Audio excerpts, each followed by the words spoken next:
You've spent about a third of your life working on this mission. What are you feeling now? It's a pretty amazing emotional state when you get to a point like this in your career, an event that you've worked for, in my case, over 16 years to get here. You kind of think back to all the people who have helped you. OSIRIS-REx is 3 missions in one to make that kind of exploration cost effectively for not much more than the price of a blockbuster movie. As OSIRIS-REx was actually out in space and began making its approach closer and closer to the asteroid, it used its suite of onboard camera instruments to actually image the surface in increasing detail. Bennu grew in detail from just a few tiny pixels on our screen to this super high-resolution world littered with giant rugged boulders. Bennu is a totally different creature. It really looks like a pile of rubble.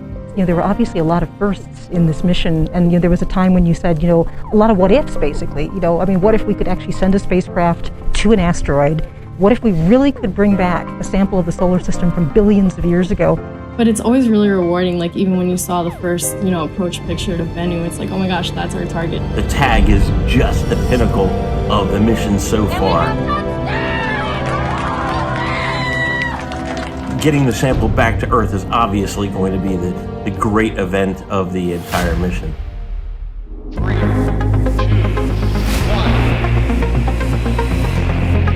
And liftoff, OSIRIS-REx.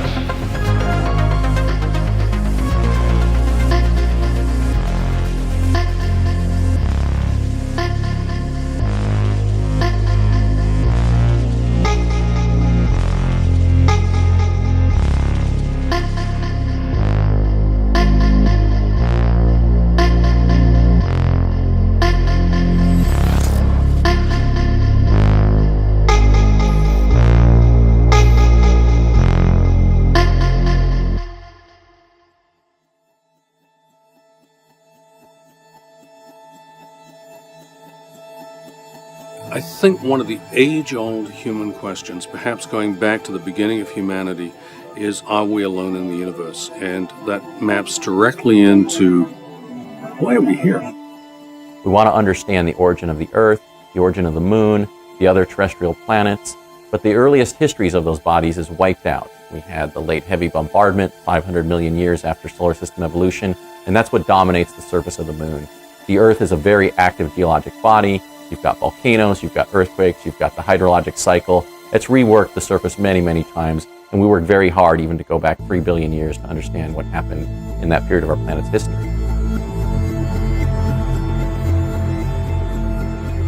The asteroids record the earliest stages of the solar system, from even events that took place before our solar system formed, the stages of protostellar collapse and the formation of the protoplanetary disk, and then the formation of hydrated minerals and organic molecules in the first 10 million years of solar system history. Asteroid Bennu is a time capsule from the earliest stages of solar system evolution. Our main goal is to collect a sample of an asteroid and return it to Earth. But why was Bennu chosen as the target destination asteroid for OSIRIS-REx?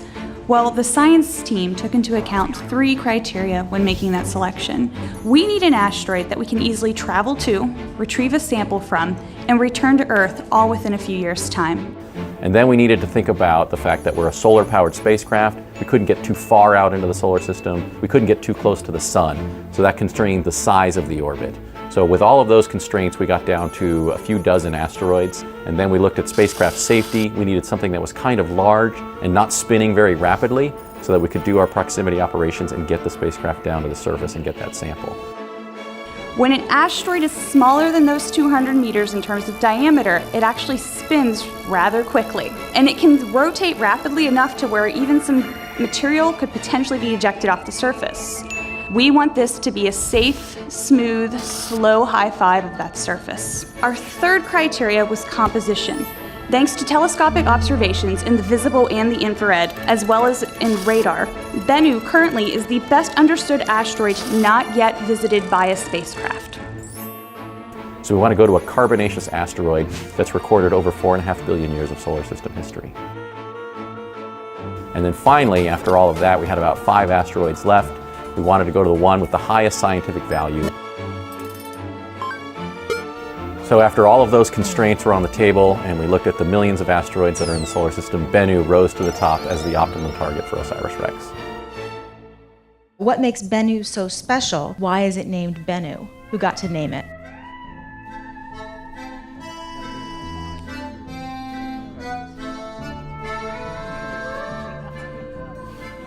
Oh, hey, Carl, how's it going? Hey! Okay, how you doing? And after we selected it as a target of our mission, we worked to run an international naming contest. We received over 8,000 entries. Many of them were awesome asteroid names. I couldn't believe there weren't asteroids already named some of the submissions that we got. We chose Bennu because it ties into the Osiris. It's an Egyptian heron that's related to our theme on the mission. And the winner was Michael Puzio from North Carolina, and he said that the spacecraft looked like a heron in flight when it went to go down and capture the sample. So we thought that was a really excellent connection between our engineering, our science, and our themes, and that was why it was the winner of the contest.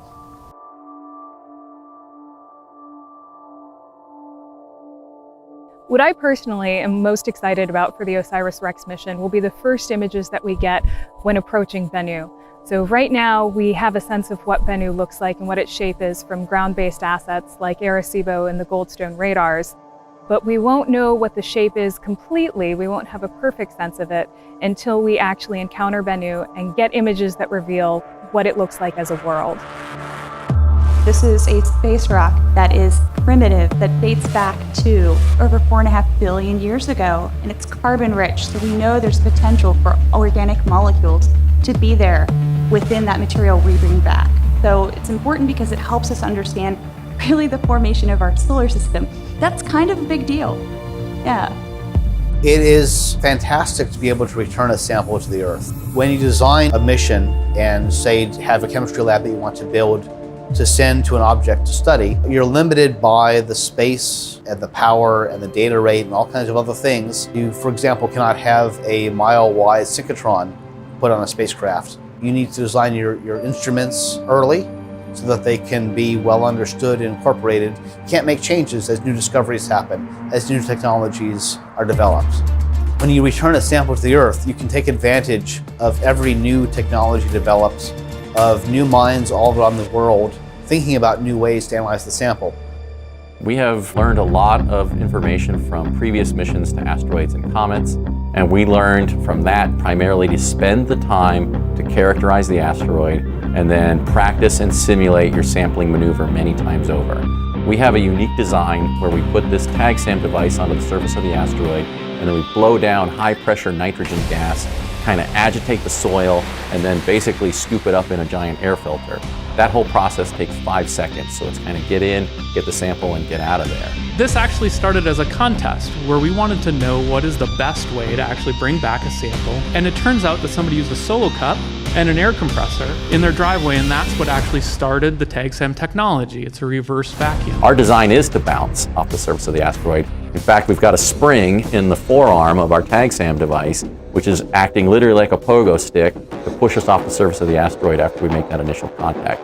So from everything that I've seen, trying to bounce off the surface of the asteroid is the easiest way to get that material.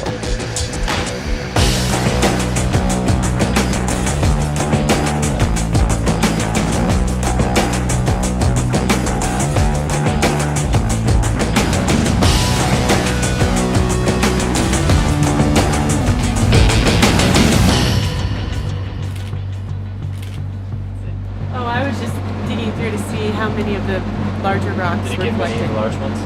Mostly the smaller aggregate. The dust particles reflected.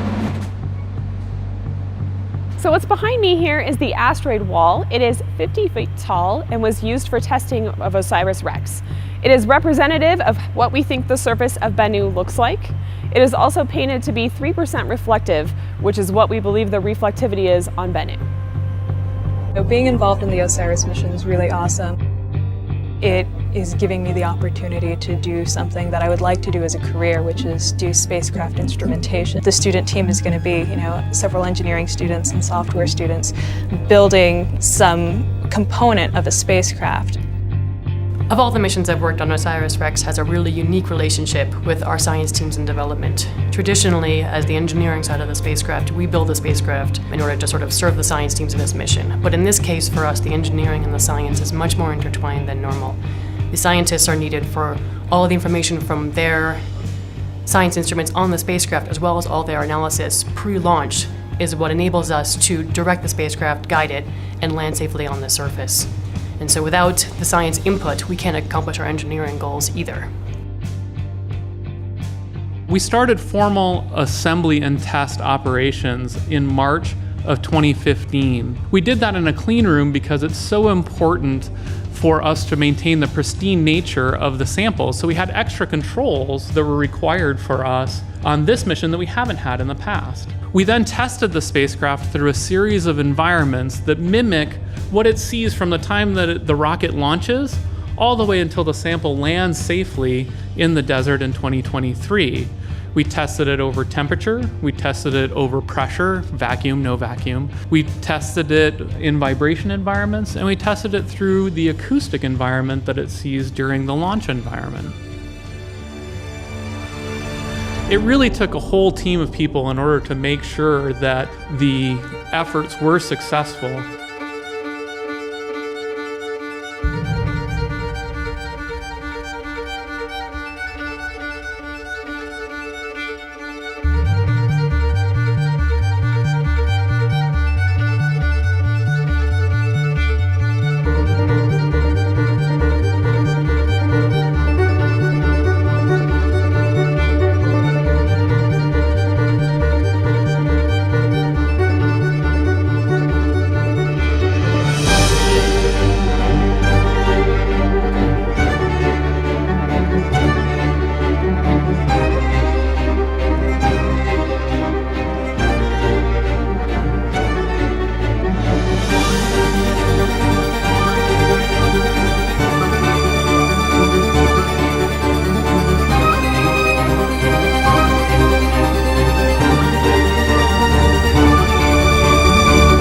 The most exciting thing is the people. We have one of the most fantastic teams around. Everybody from the folks who actually built our spacecraft to doing all of the ATLO, the testing that we've been doing in preparation from launch, the launch vehicle crew and everybody down here at Kennedy Space Center who's been prepping us for launch, to our communications team. Everyone around us is fantastic. This is one of the best science teams out there. I'm super honored and privileged to be a part.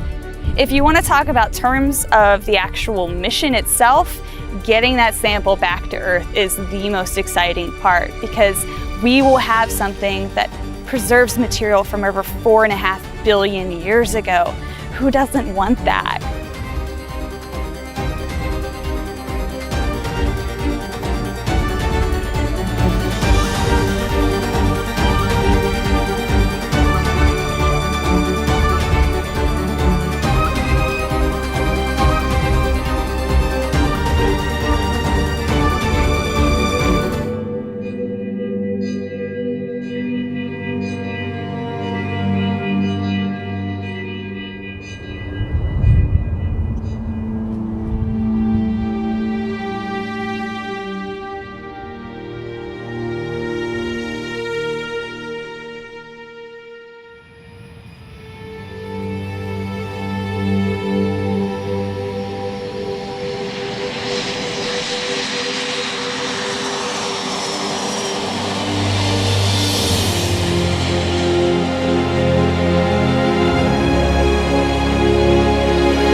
Methodical, careful process. That kind of describes space business in general. And Now we have a built vehicle. We have a vehicle, and it's ready to go. And now they finished the processing on it. We'll be ready to launch today. Excellent.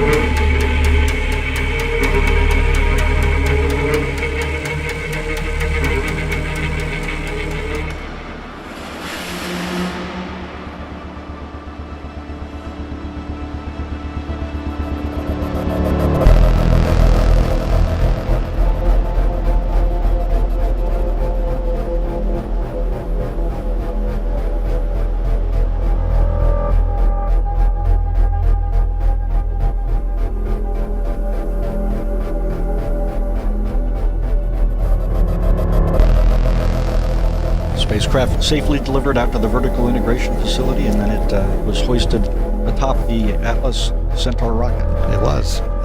It was a good day to do that. Yeah. So we found a window where the winds were down, where the clouds allowed us to do it, and got up there. The ULA guys have all been spectacular as well. Like I said, we've had a really good time here, and we're looking forward to a spectacular launch as well. 1 minute, 21 seconds and counting. Coordinator, clear to proceed. Launch director, LD is go and you have permission to launch. Proceeding with the count. What makes you excited about watching a rocket launch? What doesn't make you excited about watching a rocket launch? I hear that you're gonna feel the shock waves and the sound waves. T-minus 1 minute and counting. Status. Range green. No issues with the range. Everything continues to be go. The final status check of Atlas, Centaur, and OSIRIS-REx readiness will be conducted 25 seconds away from launch. T-minus 40 seconds. Stable at step 3.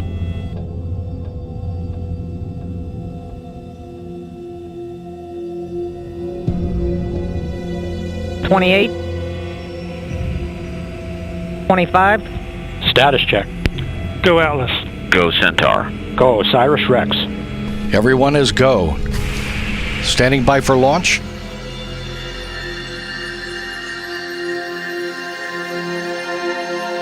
Ten seconds. 9, 8, 7, 6, 5, 4, 3, 2, 1. And liftoff of OSIRIS-REx. Its 7-year mission to boldly go to the asteroid Bennu and back. Bearings look good. Target pump speeds and injector pressures are within family. Repeat chamber pressures have plateaued, begun to ramp off. Heard the voice of Marty Malinowski. The Atlas has begun a pitch and yaw to steer to its planned path, 8.5 degrees inclination from the equator. This repeat chamber pressure is almost plateaued at this point. Marty 180, injector pressures are good. 45 seconds in flight. Program is complete. Boosters throttled down. And the Atlas rocket carrying OSIRIS-REx has gone supersonic.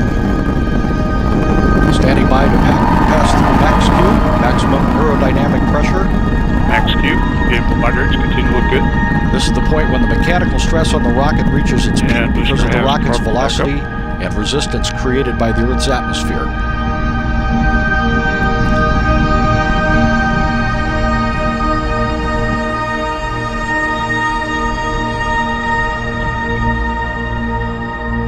Signatures look good. Current altitude is 14 miles. Downrange distance is 9 miles. Current velocity 2,488 miles per hour. Range track shows vehicle progressing down the middle of the range.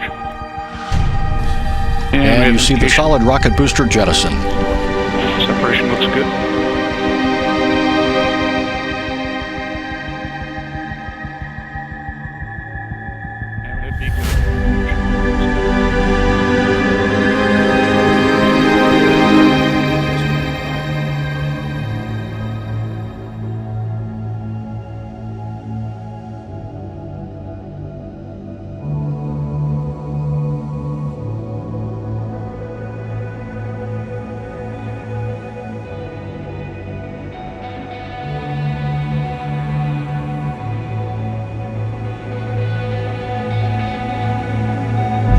We've worked hard to get to this point. The best times are ahead of us. We are going to get to asteroid Bennu. We're going to map it. We're going to pick that site. We're going to get that sample, and we're going to bring it back to Earth in 2023. And so I can't tell you how thrilled I was this evening. It was a wild, emotional ride, thinking of everybody that's with us, that's not with us, and all of the anomalies that we troubleshot, none of those came up. We hit all of our milestones within seconds of the predicts. Really kicked that field goal right down the center of the goalpost. So NASA has done it again, absolutely.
As we started to approach Bennu from a distance and it started to fill up the camera field of view, it looked exactly like we thought it would, with a few boulders sticking out. But as we got closer, we expected to see a very sandy surface with maybe a few boulders here and there. And what we saw is very little sand. And we saw these mountains, we saw boulders, we saw rocks, and we saw very few areas that had this sandy surface that we were expecting and what we had designed to. The challenge of finding a tag site on Bennu that met our original criteria was very hard. But quite honestly, this team thrives on challenge. So even though we knew we had work to go, I never doubted for a moment we would solve that puzzle, that we would crack that nut, and we would safely get the spacecraft down to the surface. We had kind of expected the unexpected. This team was ready to be surprised.